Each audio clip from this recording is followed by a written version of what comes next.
Social মিডিয়ার প্রথম পেমেন্টটা আমি পেয়েই গেলাম। তো হ্যালো এভরিওয়ান, কেমন আছো সবাই? আশা করি তোমরা সবাই অনেক বেশি ভালো আছো। সকালবেলা মুখটি ধুয়ে বেরিয়ে পড়লাম এটিএমে যাওয়ার উদ্দেশ্যে। গুটি গুটি সাইকেলে এটিএমে আমরা চলে এলাম। এটিএমে এসে আমি জানতে পারি আমি তো এটিএম চালাতেই জানি না। এখন কিছু করার নেই, বাচ্চা কাকাকে দিয়েই কাজ চালাতে হবে। কিছুক্ষণ পর জানতে পারি যে সেও এটিএম চালাতে জানে না। এটিএম এর টাকা তুলতে আমরা ব্যর্থ, কারণ আমরা গরিব। তো এখন কিছু করার নেই, এই এটিএমটাই টাকা তুলতে না পেরে আমরা চলে গেলাম অন্য একটা এটিএমে। এখন তো হবে আসল খেলা। এইবারে একটা মন্ত্র বলবো, সরাসরি পেমেন্ট চলে আসবে আমার হাতে।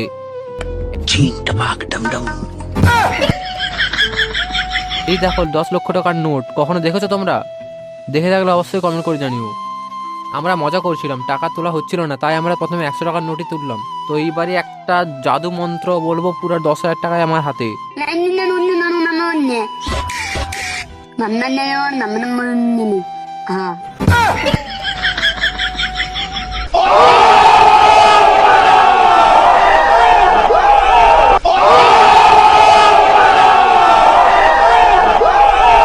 কি হয়, নিয়ে নেই কেন আমার হাত থেকে টাকাটা? কিছুক্ষণ পর জানতে পারি যে এটা আমার টাকা নয়, এটা ওর ঘরেরই টাকা।